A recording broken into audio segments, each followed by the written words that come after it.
Hey guys, and welcome back to my channel. If you're new here, my name is Silibaziso Mupereki and I create content about everything to do with university life, nursing school and international student experiences. So if this is your first time on this channel, you probably haven't seen this gentleman over here, but he was in a previous video about everything to do with guys in nursing. So he's back again for another collaboration. So please introduce yourself. Hi guys, my name is Chubo Akbom. Like she said, I've been on this channel before on another topic, another interesting topic. If you've been following the channel, you would have seen it. Yes. And I'm a third year student of EWC. Third year just finished. Third year, almost fourth year. So we're almost there. So today we're going to be talking about students that are older or students that have done other courses and they've gone back to university and the different experiences that they have, just because I've had a lot of people in my audience wanting to know what it is like going back to university. So he's going to be discussing with us, his experiences. I've got a few questions for him. And if you guys have any other questions, definitely comment down below so we can have that conversation going forward. So without wasting much time, let us get into this discussion. Okay, so before we start, maybe just give us a brief introduction of who you are, where you're coming from, like what did you do before. Perhaps give us an age range where you are if you don't want to be specific about your age, so people just understand where you're coming from. Yeah, I'm originally from Nigeria. I've done my bachelor's degree before. I have a bachelor's degree in biological sciences. That's a broad name, but specifically parasitology and entomology. So that might that might even be more confusing, but yeah, it's basically the study of insects and parasites. So I've done that in Nigeria, and that I finished in 2010 already. So I had that bachelor's degree in 2010. Did you actually make use of that degree? No, not really. No, I didn't. Okay. I didn't. There's a story behind that degree actually, because I didn't choose to do it. Okay, so no, you never chose any of your degrees? No. Why did you choose the first one? I didn't choose that one. What happened? Actually, in Nigeria, it's not as easy as South Africa, where you finish matric and then you apply to university with your qualifications and then you get accepted or not. We have a general exam after the matric. We call it JAM, Joint Admissions and Matriculations Board exam. So that everybody writes, and then the universities have a cutoff mark, and they say, okay, we want people for between 200 and 280. That's called those marks for this particular course, things like that. So I wanted to do medicine, right? So I chose medicine, and I chose physiotherapy, and I chose radiology. So that was my first, second, and third choice. But now, when I applied for the university, when I wrote the JAMB, I got the mark that they wanted for it. But they're like, no, medicine is full, this one is full, so you can get radiology, which is fine with me. So I got in for radiology because I was given radiology. I accepted radiology. But now, like I said, Nigeria is not like South Africa. So things are not structured the way they actually should be there. Things can just change overnight, which is corruption, basically corruption. So long story short, I got told, okay, there is a new department that was just created. It's a entirely new faculty we have, and we just need to fill it up. So we're removing people from this different departments to fill up that space. So it's either you choose that option or you can go home and write that again. Oh no. And JAM is not something you just write and you pass it. Yes. You're gonna be very lucky to pass. So, and then but then my dad was like, you're still very young, because actually I went to varsity very young. I think before my 16th birthday, I was already in first year. Okay, so you were smart like that. Yeah, before my 16th birthday, I was already in first year. So my dad was like, no, you're still very young. Why are you crying about this? And you know that JAM, there's no guarantees that if you write now, you're going to score as well as you did. Yes. There's no guarantee. So now you're already in, just stay there. You do very well, and then you can switch. Okay, fine. I stayed the first year, because everybody does the same thing the first year anyway in Nigeria. So even if you're doing medicine, engineering, whatever you're doing, everybody does the same modules, exactly so it's the easier same. to move around. Yeah. So I thought, okay, fine. First year, then I can switch. When I started, I registered for parasitology and entomology. Then I realized, nope, you can't switch from there to medicine. Why not? Irrespective of what you score, you can't switch. Oh no. That's Nigeria for you. You can't. Uh-uh. So I thought, waste of time. So why didn't you drop out? Same reason why I started in the first place. My dad felt, you're too young. It's fine. Even if you finish it, you can still do another thing. So I stayed in it because my dad kept saying, no, you're still young. I mean, what's the point? But I was physically there, but I was not mentally there. Yeah, you're not up for it. Yeah, I wasn't up for it. So I just, should I say, sleepwalked Into how through many the degrees? first year, How many second years? year. It was a 4-year degree. Oh my word. And then in my third year, funny enough, I was a class rep from first year. And then in my third year, a classmate actually called me and said, what's going on with you? What's your problem? I'm like, what are you talking about? She's like, I know you. You're very good. But have you seen your grades of recent? I'm like, what? It's like, no. You can't be helping us pass and then we leave you behind. Because at the rate at which you're going, we're going to graduate and you're still going to be here. So she literally gave me that shock to the system. To just wake And you I up. thought, she's like, I know your story. You don't like it. You're not happy that you're here. But guess what? You are here now. Yes, you have to do it. And if you just sleepwalk through this, that's going to be a stain on you. Tomorrow, nobody will going to care why, how you felt when you were here. They're going to say, oh, you went to fast and you didn't graduate. That's who you're going to become. And I know that's not who you are. Yeah. So from that third year, I picked myself up, and I was very lucky. Because if she didn't come in at the time that she did, I wouldn't have graduated that degree. I wouldn't have graduated that degree. At least not at the actual time I was supposed to graduate. Okay. So I did graduate that degree. So after that, I went for ComServe, or Nigerian version of ComServe, called NYSC. And then a year later, I came here to South Africa. And then you just left that degree? Yes, not entirely. While I was in ComServe, I applied for a master's degree in public health. So I started my registration for the master's degree in public health, but then my elder sister called and said the husband wanted me to come help him with his business in South Africa and this and that. But well, South Africa is advanced, more advanced than Nigeria for sure. In academics, the standard and everything is better. So she felt like, yeah, you can come and just help for a few years, and then you can still go back to school, because I know you want to go to school. Okay. Besides, the degree you're going to get in South Africa is going to be better than whatever certificate you're going to get from Nigeria, which I agree. Okay. So I left the master's degree, I didn't do it, and then I came over here. Okay. But now, obviously, I wasn't going to just come and go to school, so I came and I started working. So how long were you working before you started uni? Before I started nursing in South Africa, I worked for 7 years. Hectic. Yeah. So those were the Up to few 7 years. Yeah. So I arrived here in 2012, and I worked till I got the nursing admission in 2019. Yeah. Yeah. And that was because it was taking longer than I expected. The work now, like I said, I was going to go to school, but the work, I was so involved in it that You couldn't just leave. I couldn't just leave. So every time I keep saying, okay, next year. Before you knew it, it was 7 like, years. then I thought, I'm going to resign.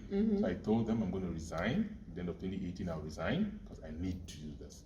Okay. And that's actually when I got the admission. So during that working period, what made you still want to go back to university? Because I'm sure you were quite comfortable. Like, I mean, you've been working for 7 years.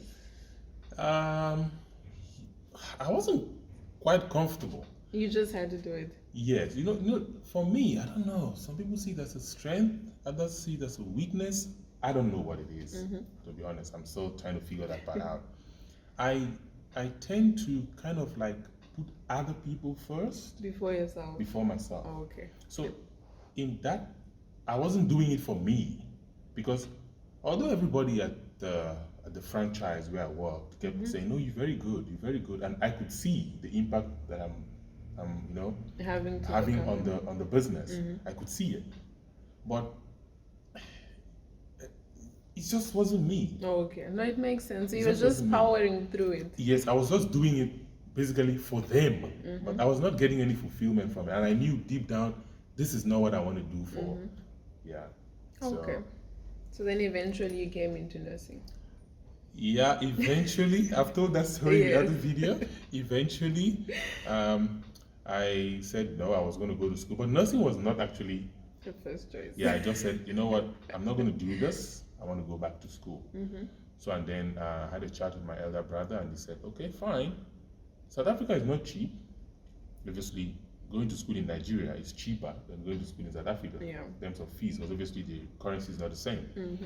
So paying the fees here I wasn't going to be able to do it myself, and getting a bursary is not going to be easy as well as an international student. Exist. So there I got a lifeline. My brother said, okay, fine, I'll pay it, but on the condition that it's either this, that, or that. Yeah. So you've really never had a choice of careers to go since 16 years? Not really, but nursing feels more like a choice because he didn't say nursing. Oh, he gave you options. He gave me options. Okay, It's okay. this, that, and that.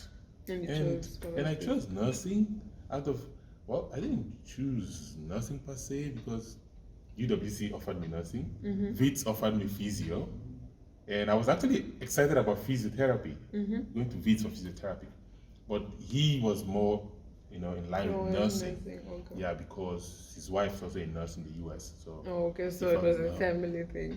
So he was speaking from a place of, should I say, experience. Yeah, so he felt like, no, you're gonna give yourself a better chance with nursing than with physio. Physio is not as broad as nursing, and it made sense to me. His argument made sense. So yeah. So this is where we were. Okay. So since do you want to tell people your age? Oh yes. I don't mind. Okay. A lot of people say I don't look it, and maybe sometimes I don't act it, but I'm actually going to be 35 in No way. June. You don't look above. I thought maybe 27. Yes, I get that a lot. A lot of people say, when I ask them to guess, they never guess higher than 25. Yeah, you don't look Which is a above whole 30. 10 years, No, but it's a good thing. You've got a young body to yourself. It's good. Okay, so since you are technically older than the average student that's coming to university, because majority of it is students that are 18 coming straight out of high school, do you think that it was difficult for you to adapt into that whole thing of, you've got young students and you're older, you've got more experience, you're more mature? How was that whole transition into university life? You mean this time around? Yes, this time around into nursing. It wasn't a problem for me physically. It was more a mental thing. I had to prepare myself mentally before the very first day that I walked into a lecture room here in South Africa. Because what I mean, prepare yourself mentally is, eventually, even if they don't know it from the beginning, eventually they're going to know this person has done a degree before. So automatically, everybody expects you to be an A student. Oh, yes. They expect everything to be easy. Yes, He's done this before. Irrespective of what you did before. Even if it's not linked to nursing. Exactly. Irrespective of where did you do this? What's the standard? You understand? Yes. But as long as you have a degree, and now you're in a class of people that want to have a degree, they expect that you should be the lecturer. Okay. So it was a mental thing that I had to prepare myself very well before I walked into the class. So the plan was getting there and be serious from day one. And then it became easier for me when I got to the class the first time, and my lecturer at the time, Miss Hoffman. Oh, she's very nice. Miss Margaret Hoffman. Oh, what a lovely lady. She is. And from the first class, introduction, where are you from, what country, things. So people were saying, okay, I'm here, I'm from this country, I'm from that. So there was a little bit of introduction amongst everybody. And then she picked up during the question and answer that, okay, this is actually my second degree. So she was like really, interested. Like, wow, so why did you, but now that's a private conversation later. Why did you now want to, and she was amazed that I would choose to, start afresh. Yes. some people wouldn't want to be in the same class as 18-year-olds, 16-year-olds, So she was amazed at it, and she encouraged me. Like, no, the way that for you to even agree to do this in the first place, to even apply for it, shows that you're up for the challenge. Yes. So don't ever look back on it. Okay, no, And that's then nice. I just ran with it. No, I'm glad you had someone who supported you through it, because I had a conversation the other time with one of my audience, and she was saying she's so scared of the whole thing of, these young students, and I'm gonna feel old, I'm gonna feel out of place. So then how did you find friends that you could, mentally connect with? I think I'm not the only person of my age or my age bracket in my class. So there were people that were around the same age as myself. Other people were a little bit older than me. Other people were a little bit younger than me. There's people older than you? Yes, in my class, yes. Really? Yes, there are people older than me. So older than me, and it's also not their first degree. So I can count from the top of my head about 5 or 6 people that I know in my class. Okay, so there's quite a few. Have already degrees before. But what actually made it very easy for me again were the 2 sisters that I have in the class. So there's these 2 Nigerian ladies in my class. They're also older, and it's also not their first degree. Okay. So those were basically my family, let me put it that way.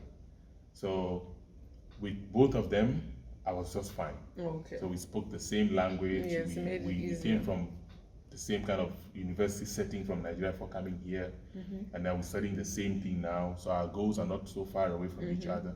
So it made it a lot easier for me. No, I like that about university, because I feel like there's quite a big melting pot in university where you've got people coming from different countries, different backgrounds, and you can find someone that you can actually merge with and all of that jazz. And then since you've had 7 years experience of working, do you think any of those skills that you gained from those 7 years were helpful in nursing now? Yes. In what way? A lot of them. A lot. There's a lot. If I had come straight from Nigeria without having worked those number of years to do nursing, I think I was going to be a different kind of student than I am now. Yeah, definitely. Because the time that I spent working helped me to know South Africans and know some things about, know the South African way. Oh, okay. So, and the work, I started from the very bottom. So when I started as a salesperson. So I worked my way up through the ranks, and I ended up managing the store. So I managed an entire store. Managing people, hiring, letting people go, managing people, managing stock, managing finances.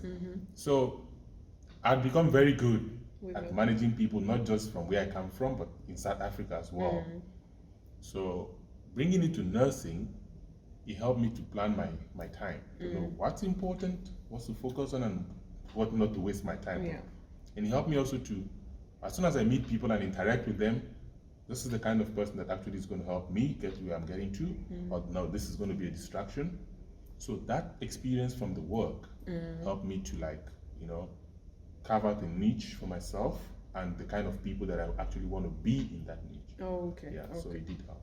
No, that's good, because I feel like sometimes people feel like university is so out of the ordinary that you can't adapt back into it. So it's good that you can still use the skills that you had, whatever you were doing, and you can bring it into nursing or whatever degree you're going to be doing.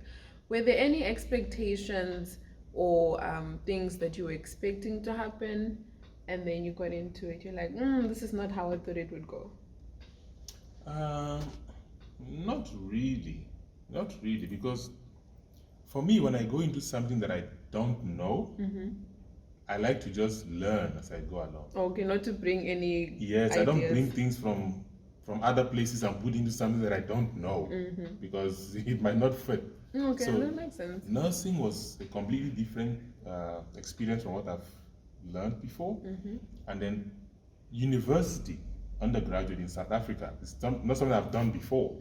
So I didn't want to come with, okay, I'm going to do this, I'm going to do that. I'm like, okay, when I get there, as I go along, then deal I'll with it make as it plans. comes. Yeah, so that's how I did it. Okay, no, it makes sense. Because even with students that are not even older, but just English, coming straight out of high school, I feel like in high school we are told of how university is supposed to look like. You're going to have these amazing parties, you're going to have these type of friends, and then when students actually get into it, they get disappointed because it's not how they imagined it. And I feel like social media and movies, this whole American movie vibe that is going on, has definitely changed people on how university is like. So it's just good to know that you must come into it with an open mind and take it as it comes and not bring your own biases, because you actually end up being disappointed.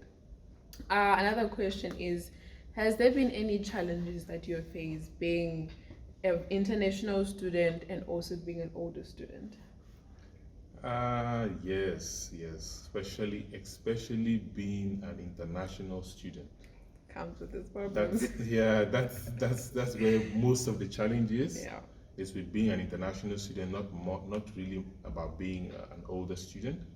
But the thing is, most people don't actually know that I'm an older student. I feel like you've After got this video now they're going to know, but, Yes. but they didn't know, because people in their head still think they know. Most of them know I'm older than them, but they don't know that Yeah, I'm they as don't old think as it's I that am. big, yeah. So they're like, I think it's 22, 23, 24, which It's is because you've got that, I don't want to say child vibe to it, but you're very, what's the proper English word? Like you adapt easily into the scene or the crowd that you're in. yeah. And it's easier for people to just assume that you're younger than It's you because like I said, I like to put other people first. Yes, and So I you're don't very like to impose social. myself. So when I see people doing things, I want to learn from them. And I don't just look go into how old it. are you before I learn. No, Yeah. I want to learn what you're learning. I want to do it with you. I want to get that experience. It doesn't matter if you're older, I'm older than you, but if you're doing something and I want to know what that is. So if he's a kid, I want to know what that kid Yes. knows. I want to be in that moment with the kid. Yes, no, I So I'm understand. that kind of person. So I think it helps me as well. But in terms of challenges, being an international student, for one, when I started the degree, my brother asked if I could stay on the rest, and then I tried. Oh, it's expensive. I tried. I didn't even get it. Not even talk Really? of paying for it. I couldn't get rest. But people kept saying, no, but you asked the wrong people. But I don't know who the wrong people are. All the right people. But I was told, no, you can't get rest. There's no rest for international students except you go to a private rest. Yes, you have to go to private. Anything that's under the university name, you won't get it as an international So student. that was the first challenge, because obviously, remember, I was working. So I lived in an apartment for a working class person. So it was a lot of money because I was earning a salary, which Okay. was decent salary, so I could pay for it. And now I'm going to school, which And obviously still salary is not not going to come in. Yeah. So now I needed to be in a student environment. But now I can't get that rest except I go to a private rest. And now when I look at a private rest, it's not cheap either. Yeah. So now when I compared what I was paying where I stay and the private rest, there wasn't going to be much difference. So if I made a few tweaks to where I'm staying in terms of my living arrangement, it might even be cheaper than going to private rest. Yes.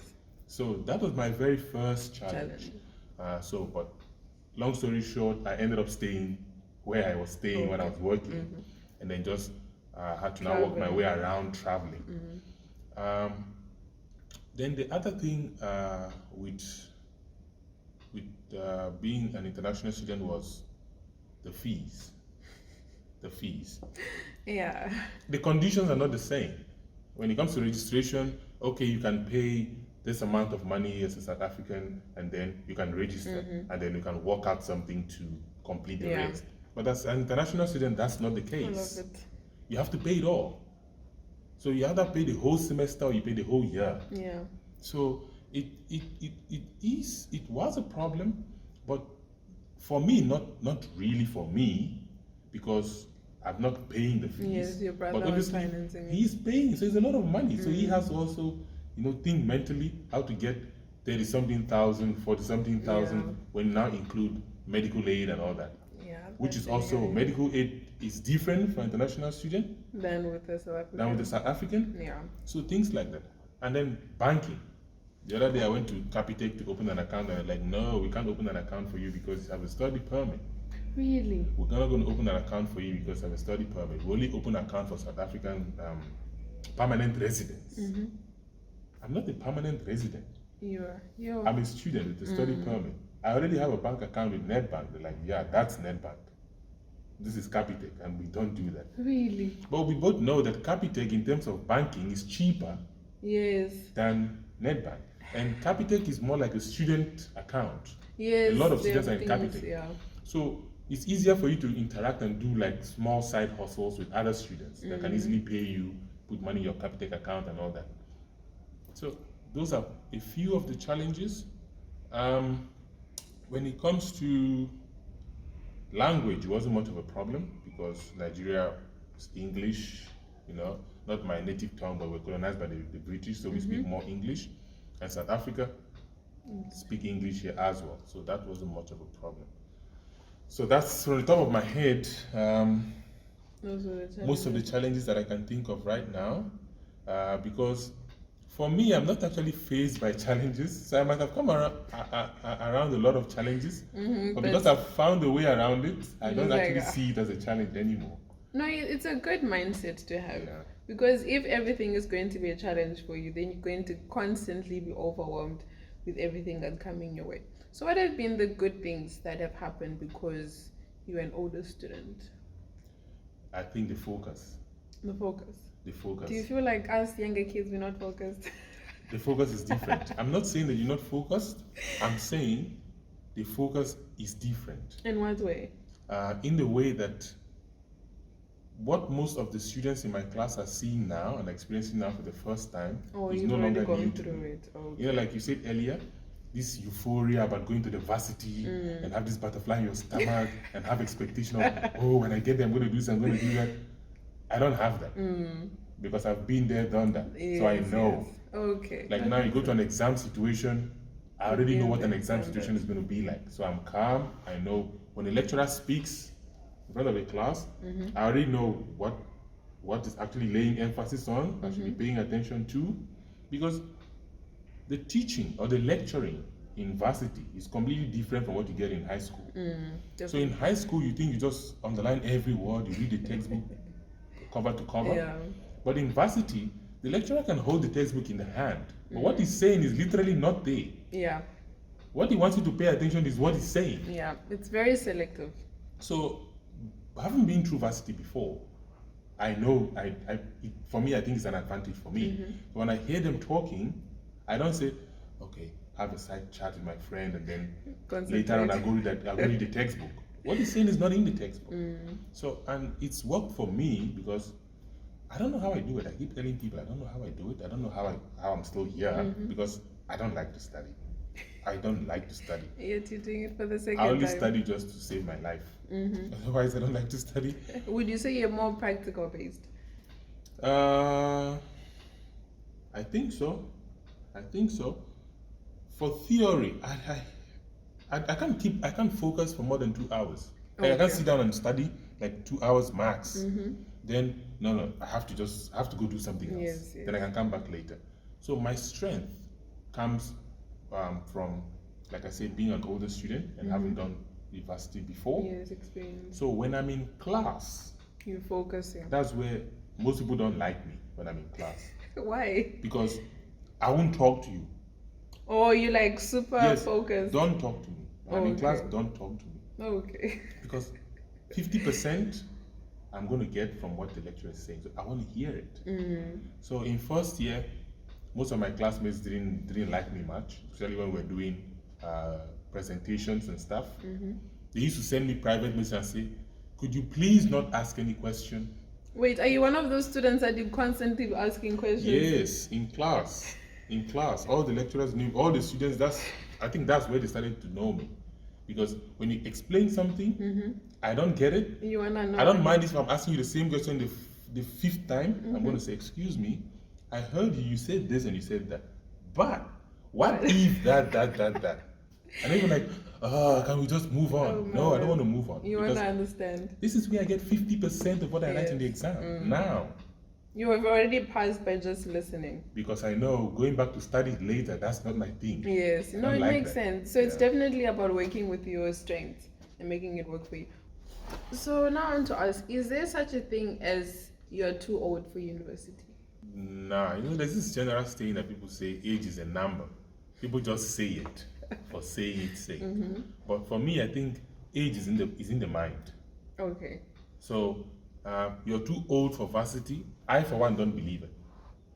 You're only too old for what you think you're too old to do. If you apply for varsity, for instance, at UWC, they're not going to say you're 60 years, we're not going to give you admission. If you meet the requirement, they're going to give it to you. You see what I'm saying? That's what I'm saying. The number is not the problem. Like the number 60, which is your age, is not the problem. It's That's the not what the mindset. hindrance is. The hindrance is the mind. And it's all those little questions like, oh, so I'm going to sit in the class with people that are this age, or when I finish this degree, I'm going to be this age.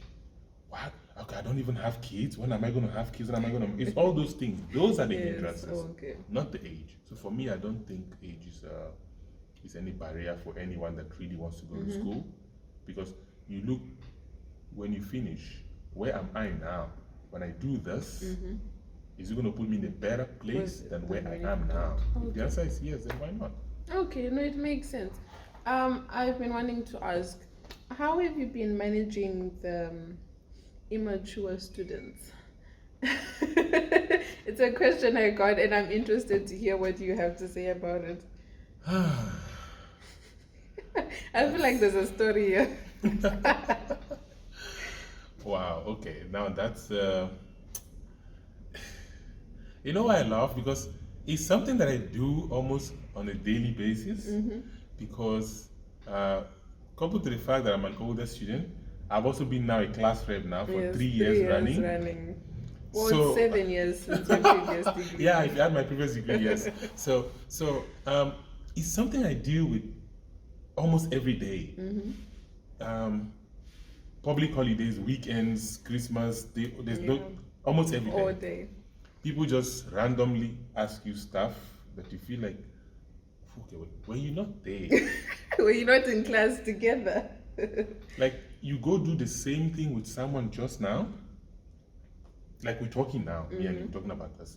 Then I go home, then you call me and say, okay, when we were in that class, what were we saying? So now, like I must remind you what you you were said saying. when you were there.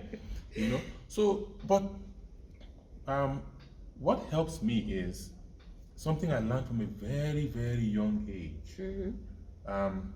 My dad used to say it, and then my teachers in high school used to say it, that there's no such thing as a stupid question. So that's how I handle it. So when they ask me that question, I don't see it like this person is asking me this because it's immature. I see it like this person is asking me this because he or she doesn't understand it. So Okay. it's my duty To make them understand to the best that I know. So I explain to the best that I know, and if they push it further than what I know, then I say, okay, I don't know this now. My knowledge ends here, but we can both try and see if we can find this person to help us. No, but isn't there some things that younger students do that you're just like, you're still young, like you're gonna learn this later on? There are Like a lot what? of things. Like in nursing, where we combine theory and clinicals. So from the very first day that we talked about going to the clinicals in first year, then I'll keep saying it. Miss Hoffman, I think in South Africa, she just said that part for me. And she wasn't speaking to just me. She was like, you know what, you guys are going to start clinicals now? Do yourself a favor, do not miss a day. People don't listen to You that. will thank me later. Don't miss a day. You see those people there? Their mates graduated this graduation. They're going to graduate later on. They're done. They passed the exam. They did excellently well, but they're still owing hours. So don't do that to yourself. But I feel like in nursing, there's such a bare minimum mentality that irritates me so much. Yes, that's what I'm saying now. So for us, theory and clinicals, that's what drives me crazy with most um, most of my younger colleagues. It's like it's either they don't get it or they don't see it. I don't know if it's something that comes with age or it comes with experience, but sometimes I try not to say it's the age because there are others that are younger as well that get it. Yes, yes. But there is a majority that have this attitude of, ah, I'll do it later. Postponing it. When there's absolutely no reason for not doing it now, I'll do it later. So for me, I get frustrated, like when they say, you know what, this is what's going to come out, let's say for an OSCE, for instance. And then, but you need to come for the remedials. And then you like 70 students, and then only 20 show up for the remedials. And then they now want help when it's sub. And then when it's time to do the OSCE, then they start asking, who went for the remedial? What did they say? What did they say? But the thing is, this remedial was last week already. If you couldn't make it to the remedial, why didn't you start last week already to ask who went there? What did they say? You wait until a day to the OSCE. Then you start asking, last week remedial, were you there? What did they say? So it just gives me this impression like this person is actually not serious about this. So that's usually where my frustration is. And with clinicals, I have friends that just say, oh, I just didn't feel like going to work today. And then they turn around and they ask me, how do you get 100%? Every year you don't even owe 1 hour. I'm owing 15 days. And you tell me you don't owe it. How do you do it? I'm like, how do I do it? It's not rocket science. I get my placement, I go to work. That's how I do it. You get your placement and you don't feel like it. No, it's true. Because you're never going to feel like this. There are days when you have to work 3 days in a row. You've got projects that are behind your back, but you just have to push through and get through it. Because the thing is, at the end of the day, like I feel like most university students are especially nursing students, they're constantly complaining about, oh, we don't have enough holidays. But I'm like, wow, you're using most of your holidays to catch up on hours you could have done already. Yeah. So it's just that whole thing of prioritizing. I think that's the biggest issue that we have.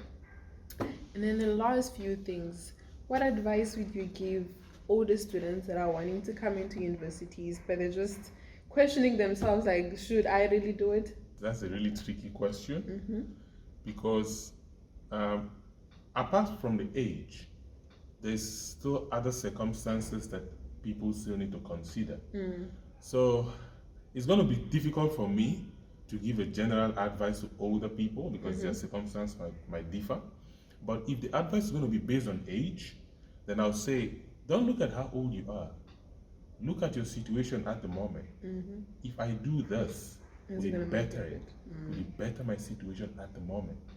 If the answer is yes, please do it. I have a nephew that did engineering in Nigeria as well, and then he opened his own engineering company, and he had some contracts. He did well for a few years, and then the contracts dried up. He's almost the same age. I'm older than him by a month. So, and then the same brother of mine, this guy's an academic, and then he said to him, "Why don't you go back and do medicine?" And he's like, "What are you nuts? I did engineering. When did I graduate from varsity? Now you're telling me to go do medicine?" And his problem was not just to go do medicine. His problem was medicine is a minimum of 7 years. Yes. The time frame. I think that's where the biggest issue comes. So no, this doesn't make sense. So now he calls me and asks, "What do you think of that?" Okay, bro. You know I'm older than you, almost the same age, but I'm older than you by a month or so. And I'm doing this now. And you know how many years I put it off? He kept saying, do this, and I kept saying, next year, next year, next year. 7 I years. wasted 7 years before getting in. Yeah. Imagine if I got in then. I would have been working for the past 3 years already where I feel I want to be now when I finish this. I would have been there already. So what's going to kill you is not the 7 years in medical school. It's the time it's going to take you now to make up your mind to start. Definitely. As soon as you start it, you're going to look back and say, Is it 7 years already? Your time moves. Like I can just imagine when first year a couple years ago, and Yes. we're already entering fourth year. Yeah, definitely. We're already in fourth year. Pretty much. Everything is done. We're just waiting for the school to open and say there's fourth year. Yes. Yeah. So my advice: you're older, you feel like you need to do this in order to get to somewhere that you feel is better than where you are. Go for it. Don't let your age hold you back. Okay, no, it makes sense. Thank you so much. This was definitely an interesting conversation. Hopefully next time I'll have, other students I can give different views, especially students that have got kids and family, just to bring that whole different side to things. If you guys have any questions, definitely comment down below and we'll definitely answer them. Until next week, Friday, 12 p.m. South African time. Have an awesome day. Bye, guys.